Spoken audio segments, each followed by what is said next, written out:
Hello, welcome to the channel. My name is Juan Paulini, and you might be wondering, why are you speaking in English, Juan?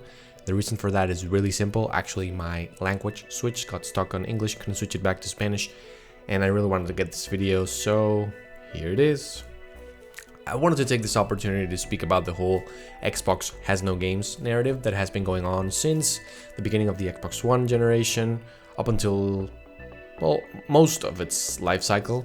I think up until Game Pass went into the picture or came into the picture, that's when things kind of started to shift. I know in my mind, I was primarily a PS4 gamer and also a Switch gamer.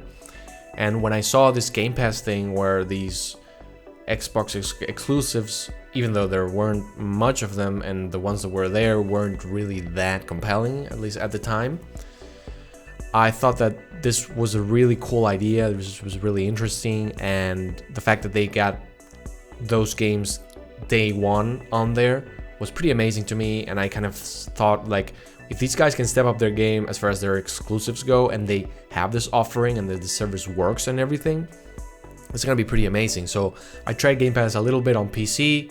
I enjoyed it a lot, played games like The Outer Worlds, and I had a great time with it, loved it. And I was like, wow, this really could change the game for the next generation. So as soon as the Xbox Series X came in, I bought it, dove into Game Pass, and I just fell in love with it. I think both, like, if I were to compare how much I've played my PS5 and how much I've played my Series X, I'm sure the Series X has gotten a lot more playing hours out of me. And that is, of course, because of Game Pass. I mean, that's ultimately the best exclusive, quote unquote, because it's already, you know, you can also get it on PC, but you know what I mean, that Xbox has. And after seeing how much they've improved upon it, how much they've added, like, things like xCloud, which is not named xCloud anymore. It has a much more boring name, but I'm still gonna call it xCloud, and you all know what I mean. And then to see how these third-party deals like Outriders and MLB The Show and all these games have come day one. Even though I'm not personally somebody that enjoys MLB The Show, I tried a little bit of Outriders and didn't really love it. I can still see the bigger picture and see how this is a new Microsoft, a new Xbox. And of course that comes from, you know, the leadership of Phil Spencer and all those people that they've kind of put on there to lead Xbox into a new generation that, to me, is going to be a lot more exciting than the previous one. And I'm really excited. So back to the title of this video, back to the original point I wanted to make. So this Xbox has no games thing is totally not true anymore. I mean, it hasn't been true because of all the things I've listed here already. But ever since that E3 presentation that they did along with Bethesda, I think that, I mean, it's more clear than ever that the future, not really the far future, like the near future, is pretty cool. The way that Microsoft populated my calendar personally, and I mean many people's calendars, hopefully, with things that are coming to Game Pass.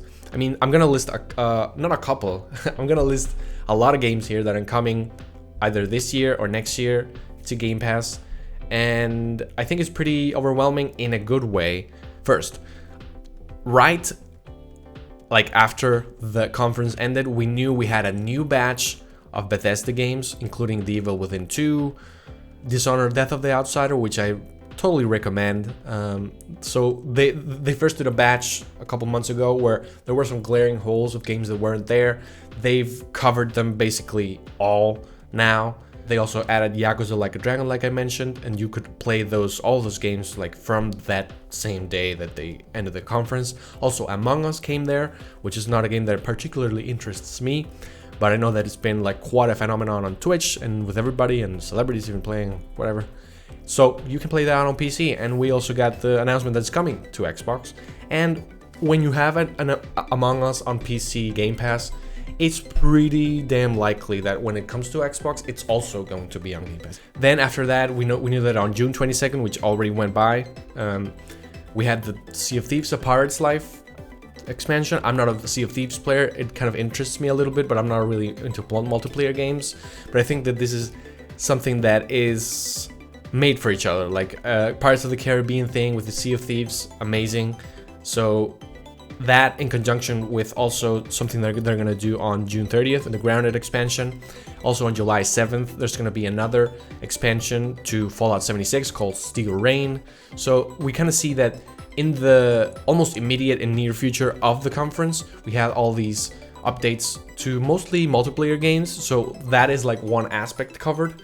Then we would say like, so if I'm a single player guy, or I'm a sports gaming guy, or anything like that, is there something for me? Well, I would say that there is, because right after that, on July 20th, you have Death's Door, which is a really cool looking indie game that was featured in the IDX Xbox event, which was very, very long. It had a lot of games, but that was, for me, one of the highlights, and it's coming to Game Pass. I think it's also an Xbox exclusive, which is also pretty exciting. After that, we have Microsoft Flight Simulator. This is a game that a lot of people are excited for it. It is the best probably of its genre. So yeah, we have that on July 27th. 2 days after that, we have The Ascent, which is a pretty cool looking top-down isometric Diablo-style cyberpunk themed game. I think it's kind of an action RPG. I have tried to stay away a little bit from the previews because I know I'm gonna play it because it's on Game Pass, and I just want to try it out for myself. I don't really want to get contaminated with other people's thoughts on it. After that, we also have some cool things. On August, we have Hades coming in August 13th. This is a game that I bought on Switch. I played it, loved it. I mean, not into its entirety. I played it for like an hour, and I was like, okay, I don't want to play this on Switch. I think this is going to be really cool to get trophies or achievements or whatever. And I knew it was going to come to consoles because, I mean, such an award-winning game, such an amazing game was eventually definitely going to come, and it's coming. And of course, if I have it on Game Pass, I'm not going to go and pay it on PS5, even though I prefer trophies. I'm kind of a trophy guy, but I mean, it just doesn't make sense at all. And then after that, we have on August 19th, the next week from Hades' release, we have 12 Minutes, which is a really cool indie title as well. It's kind of a dichotomy there because it's an indie title, but it's got like three very high profile Hollywood actors in it. It has James McAvoy, who we know from X-Men First Class and all these.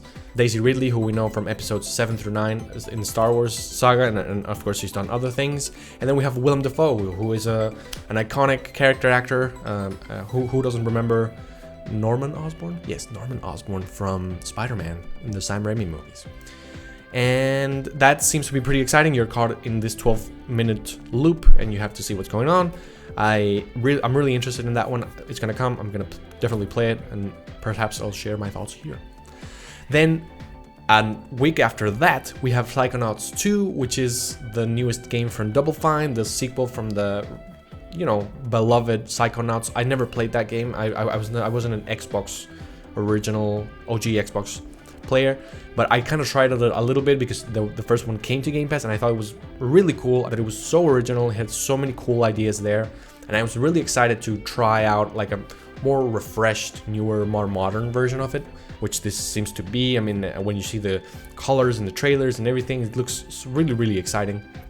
And of course, this game was also promised to PS4, and it is gonna come to PS4, but there's a kind of a little asterisk here where it's not going to have a PS5 version. And this kind of makes sense because Double Fine, being acquired by Microsoft, is kind of a first-party studio from Microsoft now.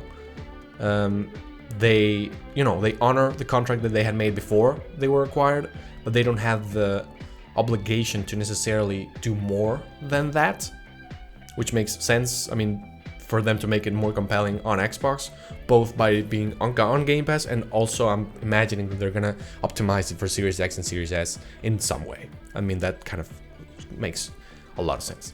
So next month from that, we have Sable, which is an indie title as well that's been cooking for some years. I mean, I know I've seen it pop up here and there in E3s and stuff, in events like this. And this one looks really, really breathtaking. You're breathtaking! It looks really cool. I mean, it has this cel-shaded art style. You're in this desert-like location, and you have this like hovercraft or air motorcycle. I don't know how you call it in English. I don't know if that even has a name in Spanish. I have no idea. But you know what I mean. If you've seen this game, you know what it is. It's gonna come to Game Pass as well. Everything I'm saying, I'm gonna reiterate. It's gonna come to Game Pass. That's the whole point I'm making with this video. And yeah, September 23rd. Looking forward to that. After that, we have Back 4 Blood, which is the spiritual successor to Left 4 Dead. Very beloved game. I know that a lot of people are looking forward to it. And this is from the same creators.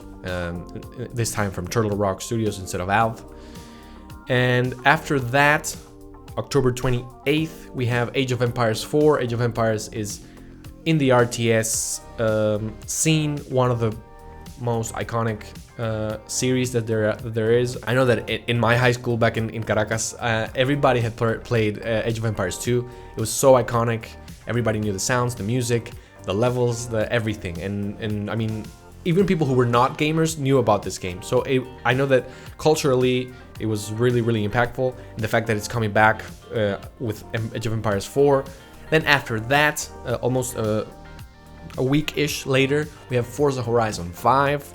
I am not a car guy, but this is coming, and I saw the trailers. I was pretty blown away by the graphics. Since it's gonna be basically free with a subscription, I may download this just to take a look at those graphics in real time and see them for myself. And this is kind of the magic about Game Pass. I mean, you can really download a game that you would never even have thought of buying, which, for example, that happened to me yesterday with Yakuza Like a Dragon. I would have never bought that game. Never, ever, ever. But I played it a little bit, and I thought it was really cool, and I might follow it through. There's a high chance of that happening. So that could happen with this as well. I mean, I'm not a car guy, as I said, but this might be so fun and so beautiful that I might turn into a fan. That is possible. And that happens because of Game Pass in this case. After that, we know that in December we're gonna have this Shredders game, which is this kind of snowboarding game, kind of a sports game. If you're into that, I'm sure that's gonna be really, really cool. Then we have something that is not really locked down, and that is kind of disappointing because I do want to play this game. This is one of my most anticipated Xbox titles, Halo Infinite. We know that it's coming in holiday 2021. And I really hope it comes because I really want to play it, mostly because of the campaign. Although I do think, even though I'm not a multiplayer guy, I had my fair share of Halo nights with my friends back in the day, back in Caracas. And I gotta say that I some of the best experiences with multiplayer I've had with Halo. And I would really like to relive some of those moments and check this out. I'm pretty sure it's gonna be great. In the past, 343 Industries has done a great job with the multiplayer. The thing that they haven't really nailed yet is the story. I thought that Halo 5 story was a little weird, kind of lore-wise and story-wise. It just was not what I was expecting. And I hope that they really get it right this time. And they're back with Chief, so let's hope for it. All the games I've listed up until now are all coming in 2021. They're all coming to Game Pass, so if you have a Game Pass subscription, you don't have to really pay for anything extra, other than maybe light and internet. But after that, we have on April 28th, we have confirmed that Stalker 2 is coming. It's going to be a timed exclusive for Xbox, and it's going to come to Game Pass, as of course I've stated like 1,000 times. Starfield is going to come in November 11th, 2022. And apart from Starfield, we also have a ton of other indie and AAA titles, new IPs from so many studios and stuff that I was just so excited from when I saw all these trailers. Like we have Somerville coming from the creator of Inside, which I wasn't a really big fan of, but this game really looks cool, and even though I wasn't a big fan, I thought it was really worthwhile playing. So I'm gonna definitely play this one. Replaced. It's also an exclusive. Looks amazingly gorgeous with like a pixel art parallax effect, cyberpunkish kind of also vibe. I mean, just kind of really hard to explain. Watch that trailer. I mean, it's one of the most beautiful things I saw in that E3. We have also Redfall, which is, I mean, one of my favorite studios is Arcane. I mean, I've loved Dishonored from the first one. Even though it was just a cinematic trailer, I have seen enough from these people to kind of know a little bit what to expect. So I'm not gonna go in blind and assume that it's gonna be awesome. Not yet, because I haven't seen anything. But I do have a little bit of faith, and I am excited about this whole vampires and powers and kind of maybe post-apocalyptic thing that they're going for. So yeah, I'm totally in, and it's gonna come to Game Pass. So who's complaining here?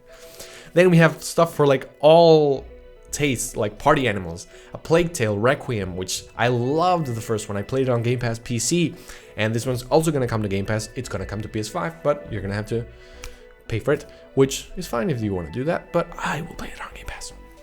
Slime Rancher 2, which is a game where you ranch slimes? 2? Probably. Contraband, which is a multiplayer game that I don't believe I will be interested in. The Outer Worlds 2. Scorn is coming sometime, I don't know when, but it's gonna come, hopefully. Senua's Saga, Hellblade 2, Fable, Everwild, Perfect Dark, Avowed. I mean, all these things are coming. It's so exciting. So the phrase Xbox has no games doesn't make sense anymore. I mean, it doesn't apply. It's not true. And I'm so excited because this is something that I've stated in my podcast multiple times, and I'm gonna keep saying it because I don't care. When these two titans, in this case I'm referring to Sony and Microsoft, when they compete and they give each other good competition, that ultimately benefits us so much because they're going to be competing for our money, our time. And that just makes them have to step up their game. And I really can't wait to play all these games. I can't wait to talk about them here.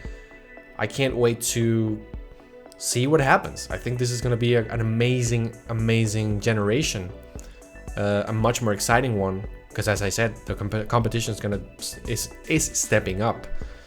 And I gotta say, I'm not an Xbox fanboy. I don't consider myself that, because as I said, I wasn't even in the Xbox One generation.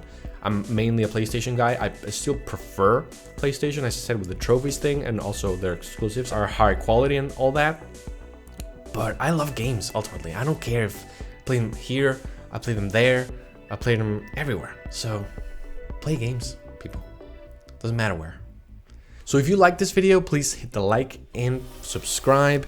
This is my first English video, so I hope I did well. Let me know in the comments if you think I did well, if you think I did poorly, if you don't agree with what I'm saying, or if you do agree. I would love to hear from you. And we'll see you in the next video here on NGPC.